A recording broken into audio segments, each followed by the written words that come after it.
Good morning, dear students. In the previous class, we discussed about how the British occupied our country. Okay. See this picture. In this picture, we can see the Cape of Good Hope. ಹೌದಲ್ವಾ? ಈ Cape of Good ಹೋಪಿಂದ ಇಂಡಿಯಾಕ್ಕೆ ಹೇಗೆ ಬಂದರು ಇದೆ sea route. ಇಲ್ಲಿ ಕಾಣಿಸ್ತಿದೆ ಅಲ್ವಾ ಆ್ಯರೋ ಮಾರ್ಕು. ಈ ಸಿ ರೂಟ್ ಮೂಲಕ ಏನು ಮಾಡ್ತಾರೆ, ಕೇಪ್ ಆಫ್ ಗುಡ್ ಹೋಪಿಂದ ಇಂಡಿಯಾಕ್ಕೆ ಯಾರು ಬರ್ತಾರೆ, ಬ್ರಿಟಿಷರು ಬರ್ತಾರೆ. Regarding the previous class I will ask some questions. Okay. Yes, who found the sea route to India? Yes, Vasco da Gama discovered the sea route to India in the year 1498. Yes, next question. Which European countries came to India for trade? The Portuguese, the Dutch, the British and the Danes. ಹೌದಲ್ವಾ? ಯಾರು ಬರ್ತಾರೆ ಟ್ರೇಡಿಗೋಸ್ಕರ ನಮ್ಮ ಇಂಡಿಯಾಕ್ಕೆ? ಪೋರ್ಚುಗೀಸರು, ಡಚ್ಚಸರು ಮತ್ತು dense ಮತ್ತು ಬ್ರಿಟಿಷರು ಅವರೆಲ್ಲ ಏನು ಮಾಡ್ತಾರೆ, ವ್ಯಾಪಾರಕ್ಕೋಸ್ಕರ ಇಂಡಿಯಾಕ್ಕೆ ಬರ್ತಾರೆ. ಹೌದಾ? Coming to the class. Yes, coming to the lesson. The battle of Plassey. The British trained Indian soldiers and employed them in their army. This army was far better trained and disciplined than the armies of small Indian kings who were just struggling to survive. Yes, in this paragraph we can see the British, ಅಂದರೆ British East India company ಏನು ಮಾಡುತ್ತೆ, trained Indian soldiers and employed them in their army. ಅಂದರೆ ಅವರ ಒಂದು ಆರ್ಮಿನಲ್ಲಿ ಏನು ಮಾಡುತ್ತೆ, Indian ಸೋಲ್ಜರ್ಸನ್ನು appoint ಮಾಡ್ಕೊಳುತ್ತೆ. ಯಾವುದು? ಇದು ಬ್ರಿಟಿಷ್ ಈಸ್ಟ್ ಇಂಡಿಯಾ ಕಂಪನಿ ಅವ್ರನ್ನ ಏನು ಮಾಡುತ್ತೆ, ಟ್ರೈನ್ ಮಾಡುತ್ತೆ, ಅಂದರೆ ತರಬೇತಿಯನ್ನು ಕೊಡುತ್ತೆ. This army was for better trained and disciplined than the army's of small Indian Kings. ಈ ಆರ್ಮಿ ಹೇಗಿರುತ್ತೆ ಅಂದರೆ ಈ ಇಂಡಿಯನ್ ಕಿಂಗ್ಸಲ್ಲಿ ಇರ್ತಕ್ಕಂಥ ಸೈನ್ಯಕ್ಕಿಂತಲೂ ಕೂಡ ತುಂಬ ಡಿಸಿಪ್ಲಿನ್ ಆಗಿರುತ್ತೆ, ಹಾಗೆ ತುಂಬ ಕ್ಲವರ್ ಆಗಿ ಕೂಡ ಇರುತ್ತೆ. The Indian kings were just struggling to survive. ಅವ್ರು ಏನು ಮಾಡ್ತಿರ್ತಾರೆ, ದ ಸ್ಮಾಲ್ ಇಂಡಿಯನ್ ಕಿಂಗ್ಸ್ ಏನು ಮಾಡ್ತಾರೆ, ತಮ್ಮ ಒಂದು ಅಧಿಕಾರವನ್ನು ಉಳಿಸ್ಕೊಳ್ಳೋಕ್ಕೋಸ್ಕರ ಏನು ಮಾಡ್ತಾ ಇರ್ತಾರೆ, ತಮ್ಮಲ್ಲೇ ಸ್ಟ್ರಗಲ್ ಮಾಡ್ತಾರೆ, ಅಂದರೆ ಹೋರಾಡ್ತಾ ಇರ್ತಾರೆ ತಮ್ಮ ಅಧಿಕಾರವನ್ನು ಉಳಿಸ್ಕೊಳ್ಳೋಕ್ಕೋಸ್ಕರ. ಯಾರ ಜೊತೆ? ಬ್ರಿಟಿಷರ ಜೊತೆ. Yes, one of the main wars was the Battle of Plassey in 1757 in Bengal. Bengal was a very large kingdom ruled by Nawab Siraj ud Dowla. Yes, ಈ ಒಂದು ಸಂದರ್ಭದಲ್ಲಿ ಏನಾಗುತ್ತೆ, one of the main war ಅಂದರೆ ಒಂದು ಪ್ರಮುಖವಾದ ಯುದ್ಧ ಆಗುತ್ತೆ. The battle of Plassey ಇನ್ 1757. ಅಂದರೆ 1757ನಲ್ಲಿ ಏನಾಗುತ್ತೆ, ಪ್ಲಾಸಿ ಬ್ಯಾಟಲ್ ಅಂದರೆ ಪ್ಲಾಸಿ ಕದನ ಆಗುತ್ತೆ. ಎಲ್ಲಿ? In Bengal. Bengal was a very large kingdom. Yes, Bangala ಏನು ಒಂದು ದೊಡ್ಡ ಸಾಮ್ರಾಜ್ಯದಿಂದ ಕೂಡಿರುತ್ತೆ. Ruled by Nawab Siraj ud Daulah. ಅಂದರೆ ನವಾಬ್ ಸಿರಾಜ್ ಉದ್ ದೌಲನು ಏನು ಮಾಡ್ತಿರ್ತಾನೆ, ಈ ಬಂಗಾಳವನ್ನು ರೂಲ್ ಮಾಡ್ತಿರ್ತಾನೆ, ಅಂದರೆ ಆಳ್ತಾ ಇರ್ತಾನೆ. The French were very friendly with the Nawab and were the main traders. ಅಂದರೆ ಇಲ್ಲಿ ದ ಫ್ರೆಂಚ್ ಏನು ಮಾಡ್ತಾರೆ, ತುಂಬ ಫ್ರೆಂಡ್ಲಿ ಆಗಿರ್ತಾರೆ. ಯಾರ ಜೊತೆ? ನವಾಬ್ ಸಿರಾಜ್ ಉದ್ದೌಲನ ಜೊತೆ ಏನು ಮಾಡ್ತಿರ್ತಾರೆ, ಇವರು ತುಂಬ ಫ್ರೆಂಡ್ಲಿ ಆಗಿ ಇರ್ತಾರೆ. ಯಾರು? The French.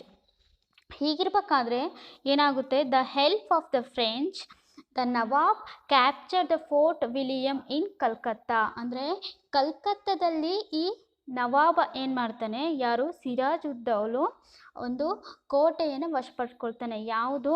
Fort William. William fort ಅನ್ನೋ ಒಂದು ಕೋಟೆಯನ್ನು ವಶಪಡಿಸ್ಕೊಳ್ತಾನೆ. ಯಾರ ಒಂದು ಸಹಾಯದಿಂದ?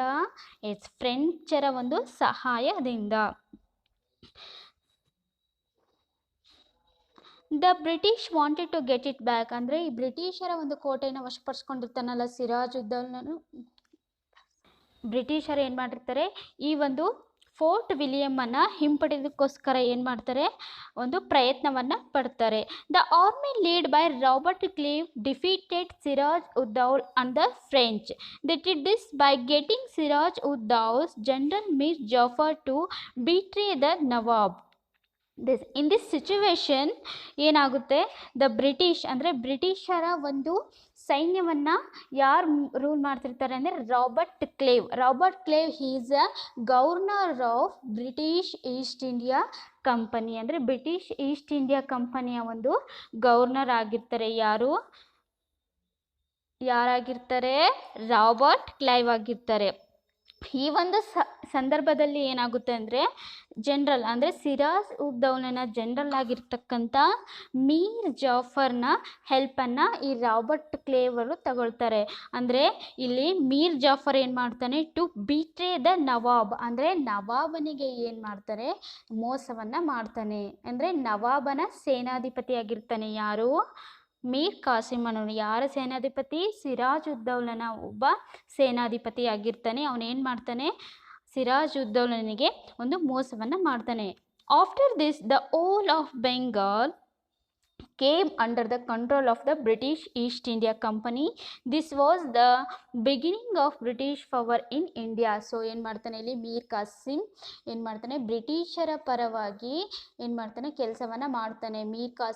ಅವ್ರ ಜೊತೆ ಇದ್ದು ಸಿರಾಜ್ ಉದ್ ದೌಲನ ಜೊತೆ ಇರ್ತೀನಿ ಅಂತ ಹೇಳಿಬಿಟ್ಟು ಬ್ರಿಟಿಷರ ಪರವಾಗಿ ಕೆಲಸ ಮಾಡಿ ಎಷ್ಟು ಜಯವನ್ನು ಯಾರಿಗೆ ತಂದುಕೊಡ್ತಾನೆ? ಬ್ರಿಟಿಷರಿಗೆ ತಂದುಕೊಡ್ತಾನೆ.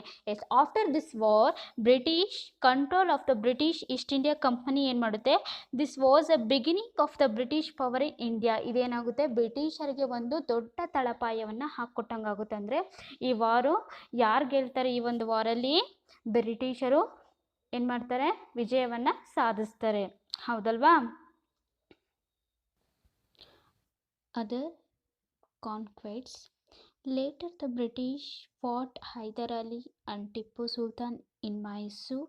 The French side with Tipu army, but the British finally defeated Tipu after they had fought 4 wars over a period of 30 years.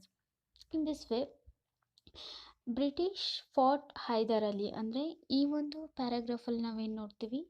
ಬ್ರಿಟಿಷರು ಏನು ಮಾಡ್ತಾರೆ? ಹೈದರ್ ಅಲಿ ಮತ್ತು ಟಿಪ್ಪುವಿನ ಜೊತೆ ಏನು ಮಾಡ್ತಾರೆ? ಒಂದು ಹೋರಾಟವನ್ನು ನಡೆಸ್ತಾರೆ. ಆದರೆ ಇಲ್ಲಿ the French side with Tipu army, ಅಂದರೆ ಟಿಪ್ಪುವಿನ ಆರ್ಮಿ ಜೊತೆ ಯಾರಿರ್ತಾರೆ? ಈ ಫ್ರೆಂಚರ ಸೈನ್ಯ ಏನು ಮಾಡುತ್ತೆ? ಪರವಾಗಿ ಕೆಲಸವನ್ನು ಮಾಡುತ್ತೆ. But finally the British defeated Tipu after they had fought 4 wars over the period of 30 years. ಆದರೆ ಬ್ರಿಟಿಷರು ಏನು ಮಾಡ್ತಾರೆ? ಸತತವಾಗಿ 4 ಯುದ್ಧಗಳನ್ನು ಮಾಡಿದ ನಂತರ ಏನು ಮಾಡ್ತಾರೆ? 30 ವರ್ಷದ ಅವಧಿಯ ನಂತರ ಏನು ಮಾಡ್ತಾರೆ? ಈ ಒಂದು ಟಿಪ್ಪು ಸೈನ್ಯವನ್ನು ಏನು ಮಾಡ್ತಾರೆ? ಸೋಲಿಸ್ತಾರೆ. The British also won wars against the Sikhs in Punjab and the Marathas after many years of warfare. ಅಂದರೆ ಹಲವು ವರ್ಷಗಳ ನಂತರ ಏನು ಮಾಡ್ತಾರೆ? ಇವರು ಟಿಪ್ಪು ಸುಲ್ತಾನನ ಸೋಲಿಸಿದ ನಂತರ ಏನು ಮಾಡ್ತಾರೆ? ಇಲ್ಲಿ ಸಿಖ್ಖರು ಮತ್ತು ಪಂಜಾಬ್ ಮತ್ತು ಮರಾಠಾಸರನ್ನು ಕೂಡ ಏನು ಮಾಡ್ತಾರೆ? ಇವರು ಒಂದು ಯುದ್ಧದಲ್ಲಿ ಸೋಲಿಸ್ತಾರೆ. In each of the wars won by the British East India Company. ಅಂದರೆ ಈ ಪ್ರತಿಯೊಂದು ಯುದ್ಧದಲ್ಲಿ ಕೂಡ ಏನು ಮಾಡುತ್ತೆ? ಈ ಬ್ರಿಟಿಷ್ ಈಸ್ಟ್ ಇಂಡಿಯಾ ಕಂಪನಿ ಏನು ಮಾಡುತ್ತೆ? ಗೆಲುವನ್ನು ಸಾಧಿಸುತ್ತೆ.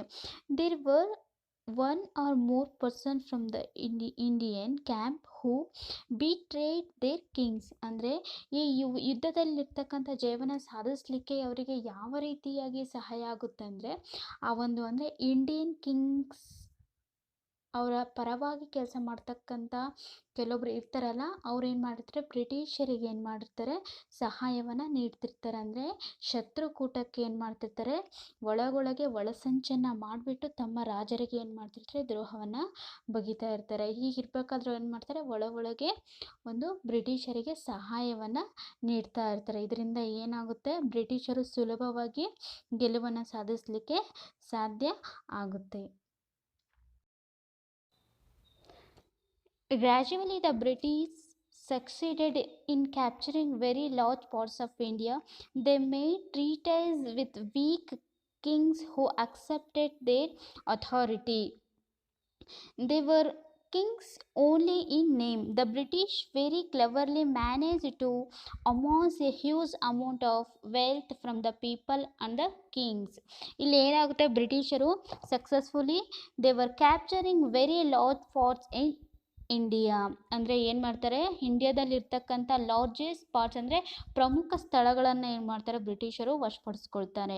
They made treaties with a weak kings who accepted their authority. ಅಂದರೆ ಇಲ್ಲಿ ವೀಕ್ ಕಿಂಗ್ಡಮ್ಸ್ ಇರ್ತಾರಲ್ಲ, ಅಂದರೆ ಅಶಕ್ತ ರಾಜರ ಜೊತೆ ಏನು ಮಾಡ್ತಾರೆ, ಒಂದು ಒಪ್ಪಂದವನ್ನು ಮಾಡಿಬಿಟ್ಟು ಅವರ ಒಂದು ಅಥಾರಿಟಿಯನ್ನು ಏನು ಮಾಡ್ತಾರೆ, ಕಸ್ಕೊಳ್ತಾರೆ. ಅಂದರೆ ಅವರ ಒಂದು ಅಧಿಕಾರವನ್ನು ವಶಪಡಿಸ್ಕೊಳ್ತಾರೆ. ದೇವರ್ ಕಿಂಗ್ಸ್ ಓನ್ಲಿ ಇನ್ ನೇಮ್. ಅವ್ರು ಏನು ಮಾಡ್ತಾರೆ, ಬರೀ ನಾಮಕಾವಸ್ಥೆಗೆ ಏನು ಮಾಡ್ತಾರೆ, ರಾಜರಾಗಿರ್ತಾರೆ. ಅಂದರೆ ಆಡಳಿತವೆಲ್ಲ ಅಥಾರಿಟಿ ಫುಲ್ ಅಂಡರ್ ಬ್ರಿಟಿಷ್, ಅಂದರೆ ಒಂದು ಬ್ರಿಟಿಷರ ಕೈಯಲ್ಲಿ ಇರುತ್ತೆ. The British very cleverly manage to amass a huge amount of wealth from the people and the kings. ಅಂದರೆ ಇಲ್ಲಿ ಬ್ರಿಟಿಷರು ಏನು ಮಾಡ್ತಾರೆ, ತುಂಬ ಚಾಣಾಕ್ಷತನದಿಂದ ಏನು ಮಾಡ್ತಾರೆ, ರಾಜರ ಜೊತೆ ಒಪ್ಪಂದವನ್ನು ಮಾಡಿಕೊಂಡು ಏನು ಮಾಡ್ತಾರೆ, ಹ್ಯೂಜ್ ಆಫ್ ಅಮೌಂಟ್, ಅಂದರೆ ಆ ಒಂದು ಪ್ರದೇಶದಲ್ಲಿರ್ತಕ್ಕಂಥ ಅಮೌಂಟ್ ಆಗಿರ್ಬೋದು ಅಥವಾ ಒಂದು ಸಂಪತ್ತಾಗಿರೋದನ್ನು ಏನು ಮಾಡ್ತಾರೆ, ವಶಪಡಿಸ್ಕೊಳ್ತಾ ಹೋಗ್ತಾರೆ. ಯಾರ ಜೊತೆ, ಆ ಕಿಂಗ್ಗಳ ಜೊತೆ. Okay dear students, today in this class we discuss about the battle of Plassey. In the next class we discuss rise of the East India Company. Okay, thank you.